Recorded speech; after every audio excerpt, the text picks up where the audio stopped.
On passe à la question déclic d'Imad. Jeudi soir, un incendie a fait 10 morts à Urumqi. C'est comme ça, en tout cas, qu'on semble prononcer Oui. cette ville. C'est la capitale de la région du Xinjiang en Chine. Les secours ont mis 3 heures à éteindre le feu. Alors rapidement, il y a des messages qui ont circulé. En Chine, les pompiers auraient été entravés par les mesures de confinement liées à la pandémie de Covid-19. Alors tout le week-end, il y a eu de grosses manifestations contre les mesures de lutte anti-Covid un peu partout dans le pays. Manifestations vraiment d'une ampleur inédite ces dernières années. C'est vrai qu'on manifeste pas tellement en Chine, hein. Alors Imad, vous vous posez cette question du coup ce soir. Est-ce que le Covid est en mesure de faire vaciller ce régime chinois qui semble inébranlable? Alors la question mérite d'être posée au vu des images très impressionnantes qu'on a reçues tout ce week-end. Donc dès vendredi, dans la ville d'Urumqi, des manifestations ont éclaté pour demander la fin de ces mesures Covid. Urumqi et ses 3,5 millions d'habitants sont concernés par ce type de mesures anti-Covid très sévères depuis le mois d'août. C'est le plus long confinement d'une ville chinoise depuis le début de la pandémie en 2020. Selon des témoignages sur place, relayés par le journal Nikkei, tous les jours, les gens doivent rester enfermés chez eux, si ce n'est 1 à 2 heures par jour où ils peuvent sortir. Il y a des caméras qui surveillent les portes. Celles-ci peuvent parfois être scellées. Samedi et dimanche, à Shanghai, Canton, Zhengzhou, Pékin, Wuhan, Nankin, des milliers de personnes ont manifesté. Et parfois, comme à Shanghai, on a entendu ceci. Xi Jinping, démission, c'est ce que crient ces manifestants à Shanghai, des manifestants qui étaient nombreux également à arborer des feuilles de papier, des feuilles blanches, symbole de leur absence de liberté d'expression.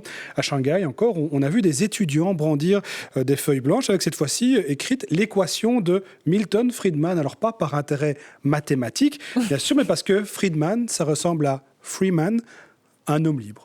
C'est donc un message codé, cette Exactement. équation. Le président Xi Jinping, remis en cause par les manifestants, c'est tout sauf commun et c'est donc à cause du Covid, Imad. Oui, c'est en tout cas l'analyse partagée par le correspondant du journal Le Monde à Shanghai, Simon Leplâtre, comme il l'expliquait ce matin à nos collègues de Radio France.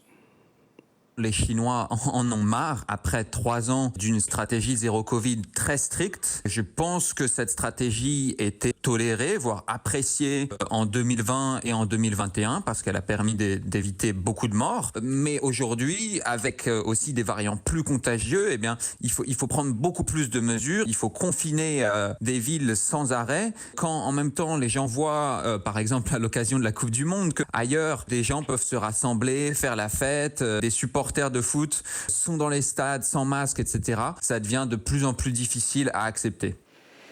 Alors on vient d'entendre Simon Leplâtre faire allusion à la Coupe du Monde. C'est vrai que quand on regarde les images des matchs, il n'y a pas de masque dans le stade. Tous les supporters sont très proches les uns des autres.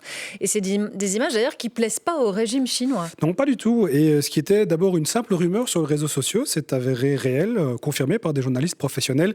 La télé chinoise altère la diffusion des images de la Coupe du Monde. En Chine, la diffusion est retardée d'une grosse trentaine de secondes.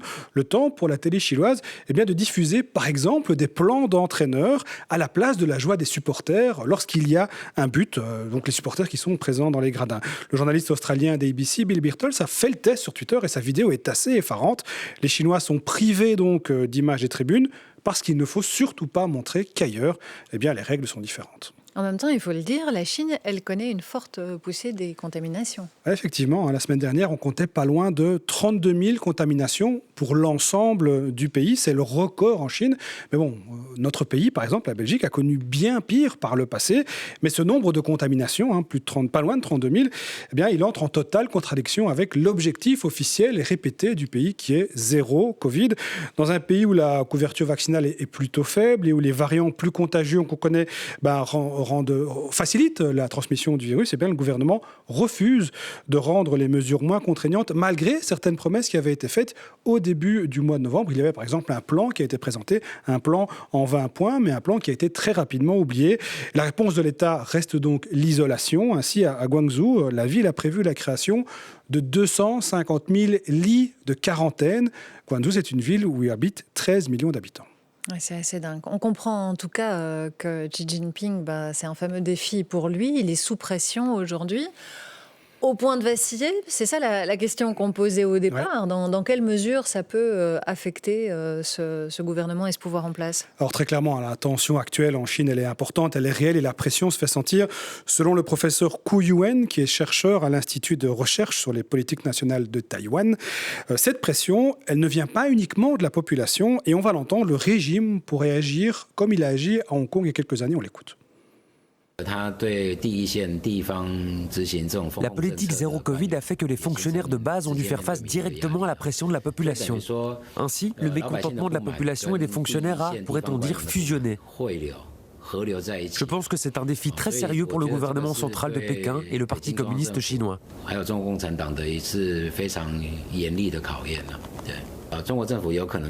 Je pense que si la situation devait soudainement s'aggraver, le gouvernement chinois pourrait reproduire sa stratégie de 2019 à Hong Kong.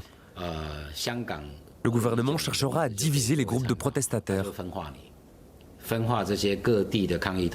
Alors, souvenez-vous de ces fameuses manifestations très importantes en 2019 à Hong Kong. En juin de cette année, plus d'1 million de personnes avaient manifesté contre un projet de loi permettant à la Chine d'intervenir dans le système juridique de Hong Kong. Hong Kong qui est une région à caractère, un statut spécifique en Chine.